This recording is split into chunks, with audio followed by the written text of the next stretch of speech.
the situations of indigenous peoples is like this. There is people outside in central city, in the capital, who is decided to whom they will give your land without your knowing it, yeah, if you are indigenous peoples. And then one day,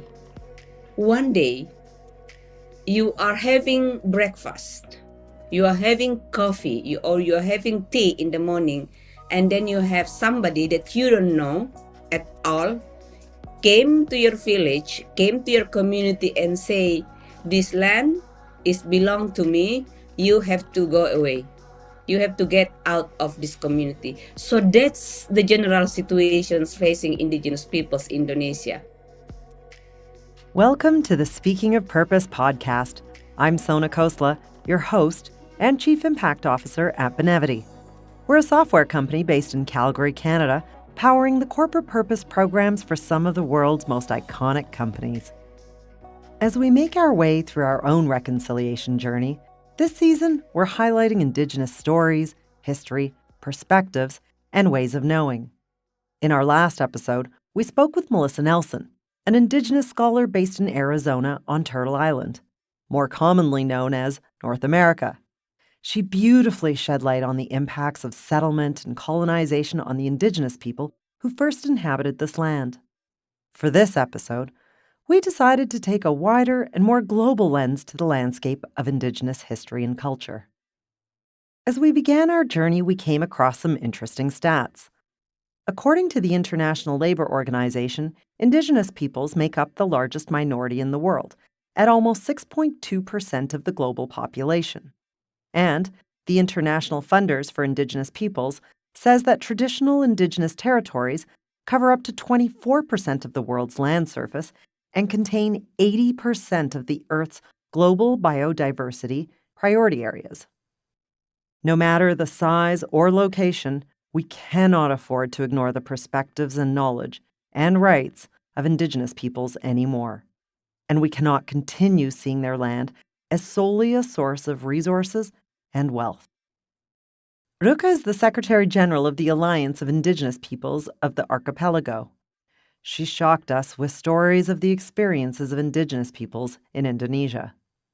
Our conversation with Rukka highlighted just how far we have to go when it comes to truth, justice, and an appreciation for the need and the right to self-determination for Indigenous communities. She also spoke about the spirit of cooperation that must be embraced if we are to live on this planet together for generations to come. We took a hard and honest look at the relationship between Indigenous peoples, government, media, and corporations. It's not hard to understand why there is distrust between these constituents that often erupt in conflict. Let's find out more on this episode of Speaking of Purpose.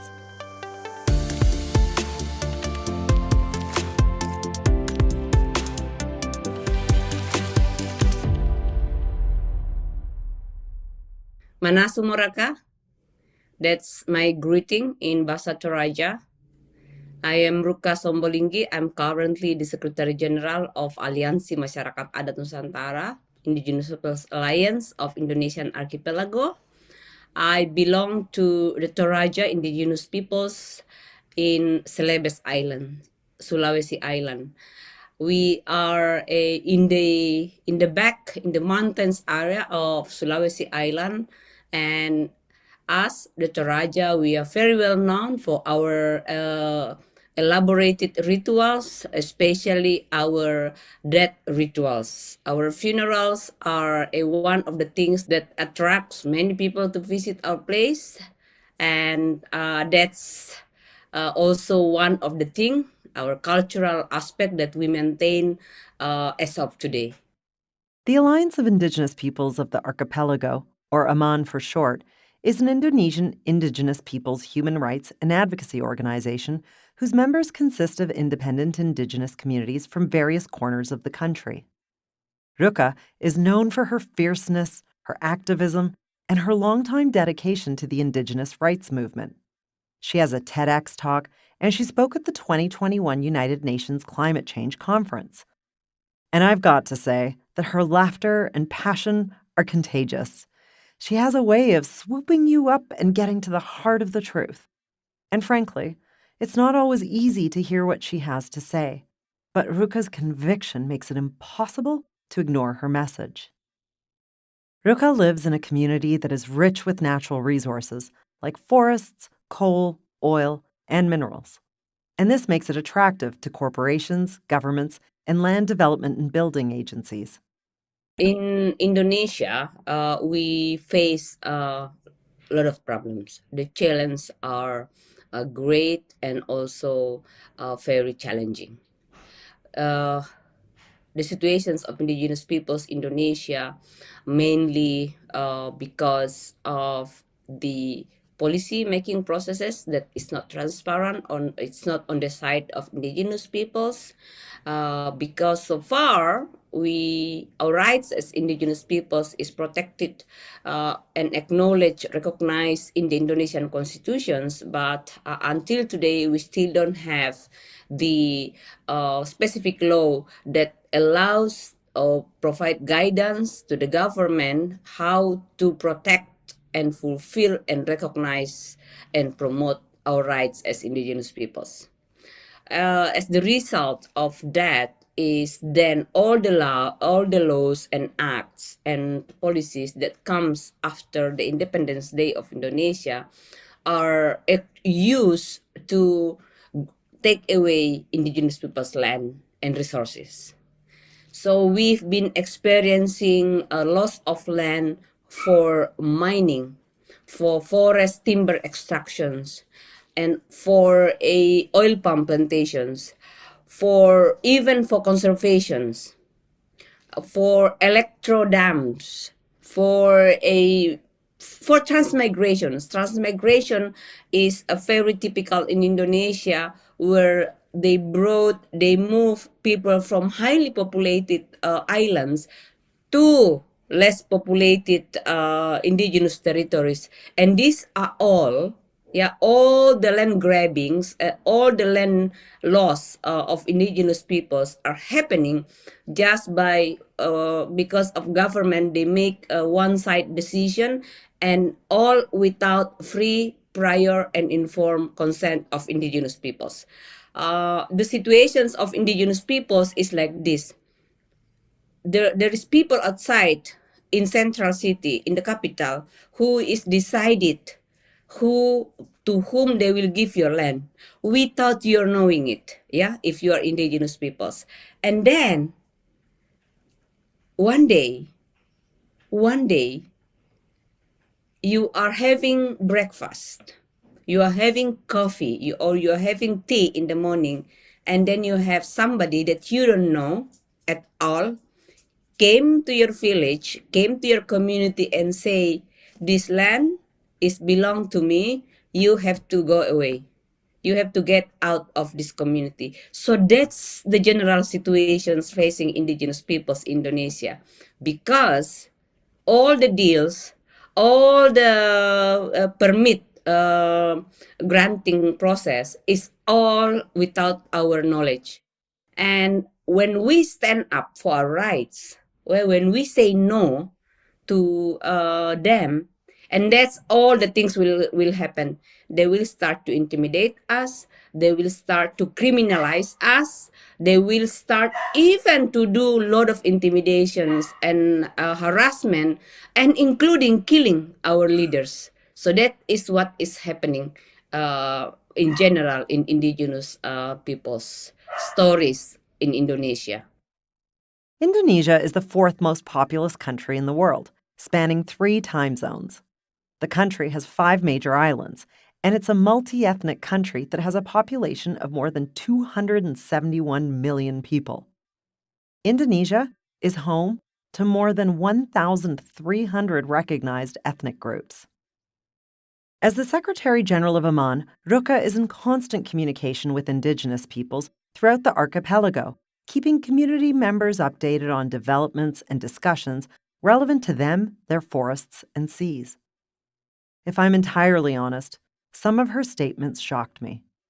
In hearing her account, I realized that I had been naive to the acrimonious relationship that still exists between indigenous peoples and non Indigenous entities in some parts of the world.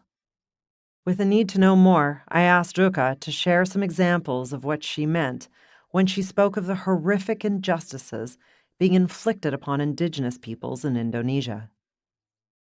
Examples of what is going on in Indonesia, I will tell stories of indigenous peoples in Flores Islands. I just visited them last week. One is about the building of a dam. 3 communities, they resisted, the Rendu communities, and then Lambo communities and Dora communities. 3 of them were going to be sunk underwater, and these are all very productive land for them. Their area, their territories during the dry season is very dry, and the only place that never affected by the drought, long drought, is that area that is going to be submerged underwater when the dam is built. What they have been, the concerns is they will lose everything. We always heard about land is territory, is identity for indigenous peoples, and this is the reality of when we say land is identity. What it means, because that land that is going to be submerged when the dam is built is the only land they can farm, only because they cannot farm somewhere else.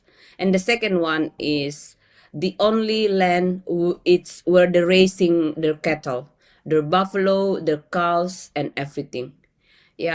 So that's the livelihood. And also the only place for that community where they have the well, the source of water. And water is human rights. And then that's the only place where they perform the rituals for the ancestor spirits. That's also full of burial sites of their ancestors. So that plot of land is everything to them, to the indigenous peoples of the Rendu people. When we pass away, we believe in indigenous peoples' worldview that we never disconnect with the spirits, with the ancestral spirits or people who died before us. And how do we maintain that relationship with them? We maintain them through rituals. So they will help us as well. So what will happen if you lose the place for rituals to maintain that relationship? It's the end.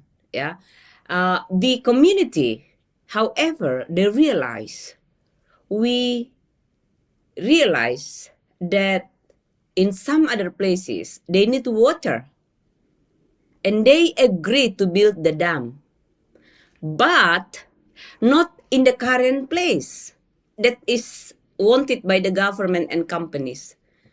They offer the government and companies to move the location somewhere else.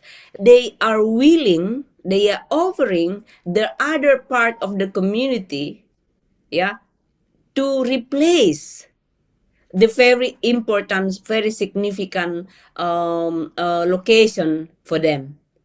They are willing to give the government and company that land that they offer for free of charge.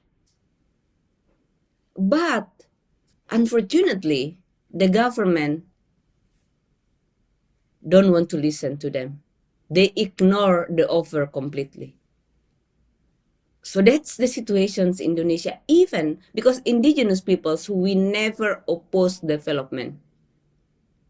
We never. What we resist, what we oppose is development that is forced on us, and then development that is going to erase us from this earth, to make us losing everything. That's kind of development we resist, because that is not development, that is destructions, the opposite meaning of development. Land is identity. Rukka's wise words reverberated in my body. One doesn't have to be Indigenous to understand how our land, our place on earth, our home, shapes our livelihoods, communities, rituals, practices, and identities. Land is not just where we live, it is who we are. I couldn't shake off a bad feeling as Rukka explained how the Indigenous peoples of Flores Island were offering solutions to the government, willing to cooperate and collaborate, but were not heard or heeded. It sounded like the sense of communal problem solving that's deeply rooted in Indigenous culture came to a head with the goals of the government. For the Indigenous peoples of Flores Island, this was a matter of spiritual and physical survival. For the government, it's a matter of economic growth. At this point in the conversation, images of standoffs in North America's history flooded my mind. For example, the Oka crisis, where a land dispute between the Mohawk people and the town of Oka, Quebec, resulted in a violent conflict. Unfortunately, this is happening around the world.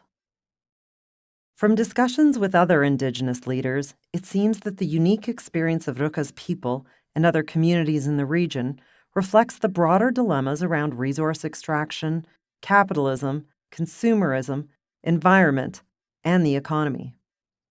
And it highlights how the intersecting goals of the various players can come to a head and sometimes result in violence. For the first time, I really understood what was at stake for everyone involved.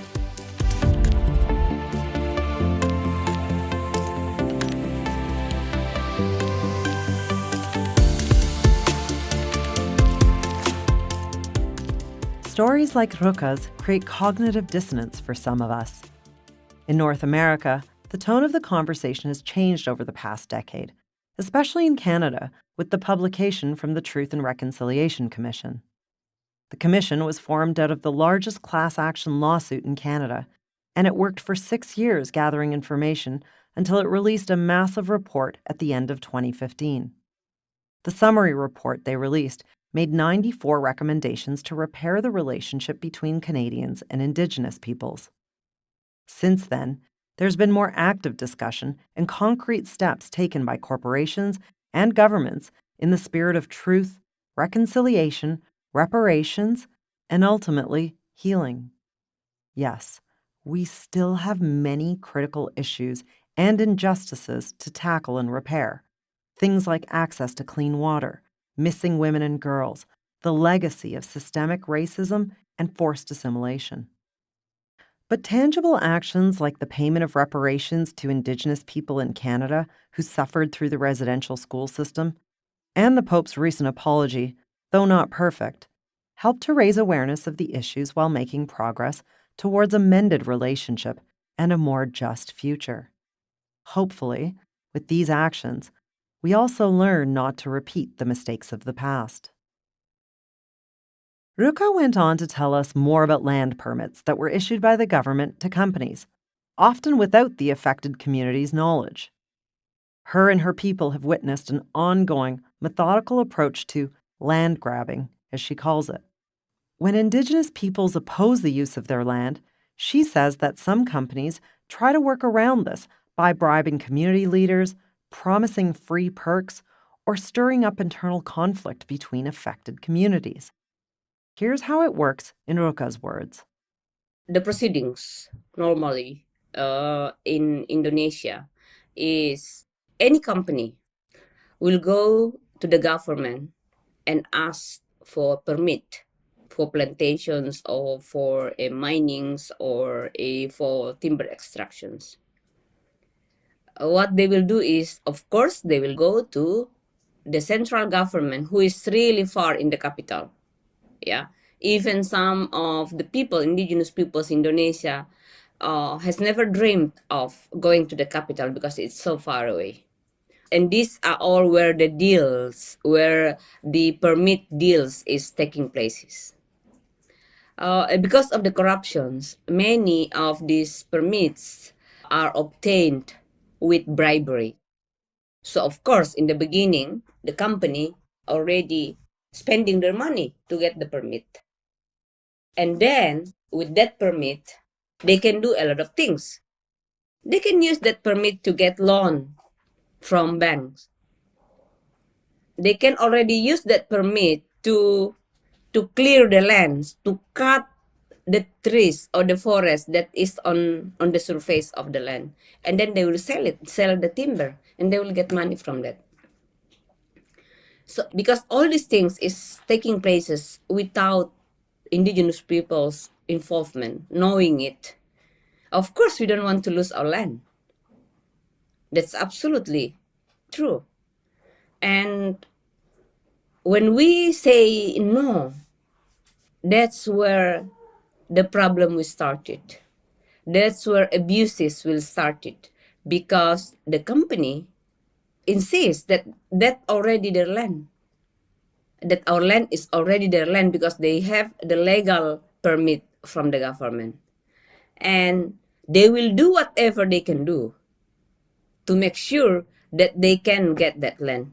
They can kick out the indigenous peoples. There are many things they can do. And of course, they already get the permit in the capital. We never know how much do they spend on that. And then they will go to the village, to the indigenous community, and they will try to do what we call elite grabbing, elite captures.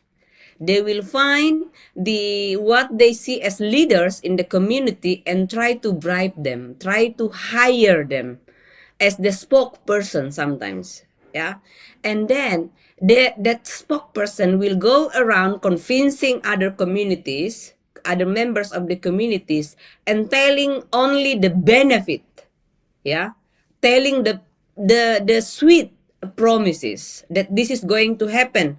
We will get the road, we will get schools, we will get free electricity, we will get a lot of beautiful things. Yeah. So, and then we'll get the money.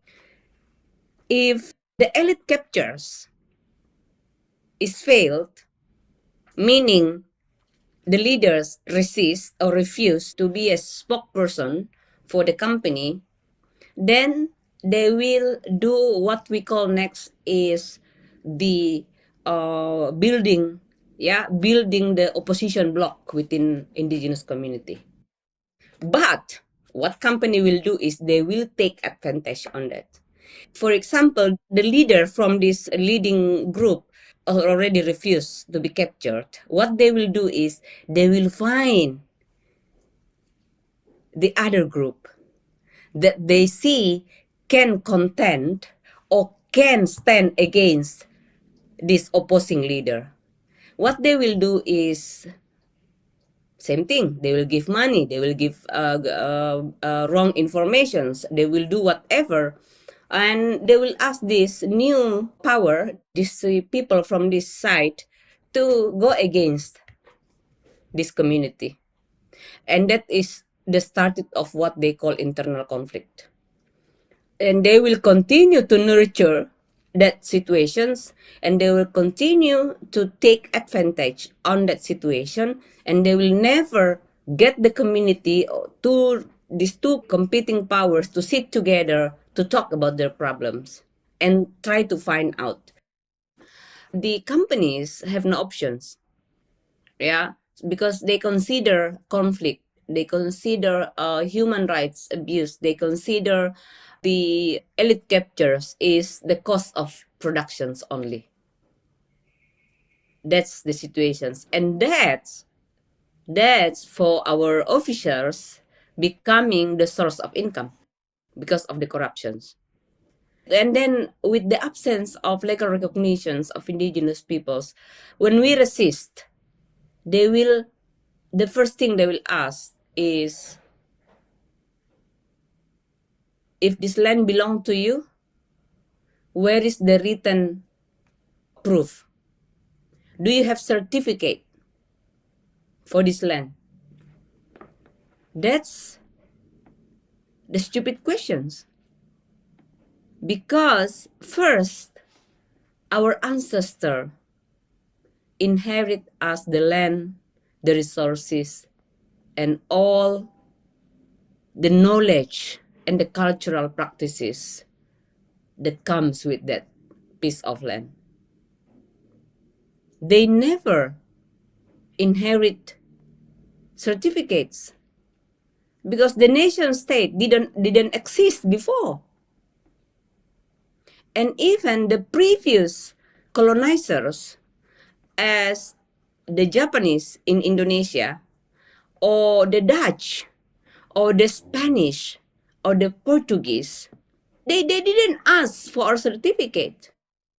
In the community, in the indigenous community who have given up the land, that's where the crisis really hit us as indigenous peoples.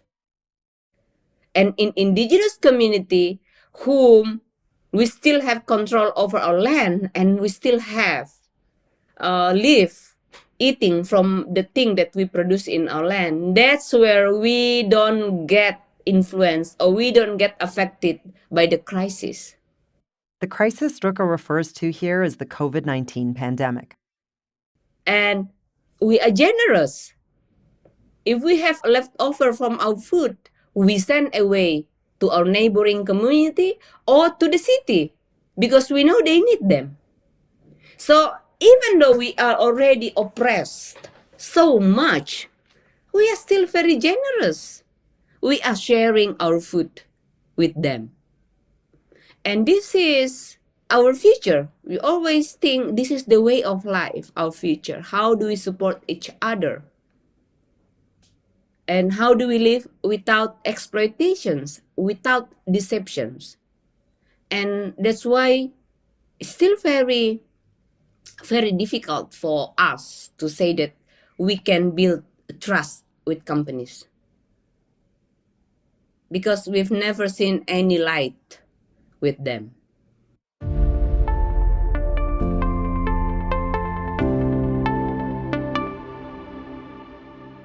Hearing these stories, they seem so far away. But they are here. They are now. And they are present.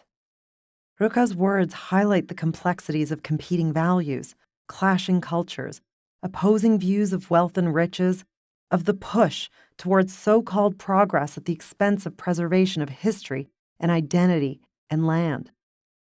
These stories speak to the resilience of communities who have lost so much and yet have so much to give. Their voices, their sadness, their frustration, their unwillingness to give up, their resilience. It reminds us what it is to be human, facing the threat of loss and the fight for survival, a feeling many of us can relate to as we contemplate the future of our planet and our species. And while many stories like Rukka's reflect the lived realities of Indigenous peoples all over the world, two things can be true at once. Corporate interests have created harm to Indigenous communities. But we also know that many companies are striving to do better and are doing better. The change is slow, but it is happening. Hearing the experiences Indigenous peoples have had with governments and companies left me wondering if reconciliation was even a possibility in Rukka's mind. Here's what she had to say when I asked her how companies could rebuild trust with Indigenous communities. Yeah, a company will never voluntarily do that. They will do that if they are forced to do that. Yeah, there is no such voluntary. Yeah, they will even call themselves ethical conduct. But there's no such things. Yeah, some of the company, they steal away our land in somewhere else. And they try to offset in somewhere else by giving out scholarships. But those are tokenisms just to cover up. And that's the practice of indigenous peoples with companies. One of the examples is because today we resist one of the biggest corporate groups in Indonesia, and it is for the pulp and paper in North Sumatra. What they do is they join what they call philanthropy organizations. But what they do is they really destroy and take away the land of indigenous peoples in North Sumatra. but they call themselves philanthropies. How do they call themselves philanthropies? Because by taking away the land of indigenous peoples and by destroying our Mother Earth, they get benefit, they get profits, and a little bit of that profit, they put it in the what's so-called philanthropic organizations, and they give away the tokens in the form of scholarships. And that's the practice of the companies. In Indonesia, in anywhere else. And I think this is just, we only need the common sense to see that this is the practice that is common everywhere. As a business that helps companies manage their philanthropic contributions, this was difficult to digest. I could see how, from Rukka's standpoint, companies would be hard to trust. Instead of considering trust a binary equation, I thought a more nuanced question might help.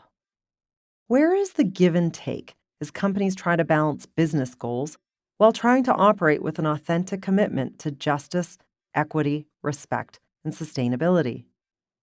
With a view into the earnest efforts of so many companies in the Benevity client community who are genuine in their pursuit of purpose, we have hope. And so does Rukka, despite sounding so steadfast in her distrust. She told us that across the Indonesian archipelago, the indigenous practice is to employ something called collective decision-making, or deliberative democracy. It's when decisions are made by people coming together through dialogue and exchanges. Communities come together in assembly to discuss topics they are all affected by. Sometimes it takes a day, sometimes a month, or longer. Rukka says that a decision can't be made unless everybody understands and all agreements and disagreements are spoken. Opposing opinions are always considered and given lots of time. Through this process, people get to understand the issues and how the consequences of decisions will impact everyone, now and well into the future. Collective decision-making processes in the non-indigenous society is absolutely important. Why? Because we need to create mechanisms where we can check and hold our government accountability. It's the check and balance mechanisms of the citizens with the one who holds the power and make decisions on behalf of us. So in the liberal democracy, we have that, unfortunately, we have that distance, we have that gap with our what so-called representatives. But in indigenous community, we don't have that gap. We live with them and they are close to us. They are in that indigenous community and we maintain that deliberations process to check on them from time to time. Unfortunately, we are behind that. We are lacking of that contact in the liberal democracy. And that's one of the what we call deficits in the liberal democracy. That's why building up collective decision-making process in the cities through the city halls meetings, through the collective action together, it's very important, especially at this time. That's my opinion. This was a ray of light in the broken trust that Rukka expressed earlier, and a solution for organizations and institutions to consider on how to act authentically in their operating and philanthropic practices. It's an engagement approach to decision-making and collective action, and it recognizes that important things take time. Time, a precious resource for all of us. But with time comes better solutions and ideas, and hopefully, better outcomes. I can literally hear Rukka smiling as she talks about how long policy change can take, as if to acknowledge the challenges ahead. Rukka has been deep in this work for a long, long time. Her sharp sense of humor made me wonder what keeps her going, what keeps her smiling, despite all the hardship, and what gives her hope. She spoke of Indigenous youth coming home to reclaim their heritage and their culture, how they were unlearning and learning again and embracing their practices, creating a fertile ground for the future of their communities and culture. She also spoke of her brothers and sisters across the globe. According to Rukka, regular people, like you and I, in places far away from her and her people, hold a lot of power as consumers. As Indigenous peoples, we have paid our due. We have done what we have to do, and we will continue to do it. From our sisters and brothers, especially in the North America, in Europe, in Canada, it is the time to work together. Yeah, to hold hands. What you can do is do your job good, and make sure that you don't contribute into further destructions of Mother Earth. Make sure you are kind to one another, yeah, and for the consumers, for our sisters and brothers who consume the oil, who consume the gas, who consume the sugar or a coffee or tea, make sure that you know where do they come from, and make sure that you check if the company who sell it to you do not produce them by taking over our land, by using so much of the poisoning fertilizers and all this stuff that is not good for our health, and make sure that they are nice to you and also nice to us Indigenous peoples across the globe. That's my message, because by doing that, we can start to first heal our Mother Earth and ensuring that our generation to come will have at least better life than us. Thank you. Kuresumanga. Heal Mother Earth, yes, and heal our relations with one another as Indigenous and non-Indigenous people. This was a deep and uncomfortable conversation, especially as a company supporting corporate purpose and social impact work. But Rukka's words ring true in the bones. Despite all of our differences, we are brothers and sisters from the same family. Only by coming together in remembrance, trust, and collective action can we truly build a future that is equitable, just, and sustainable for all. While it certainly won't be an easy road, it's one that I will try to walk with the same empathy, passion, and commitment as Rukka. And we hope that you will join us on this journey too. After all, this is our only home.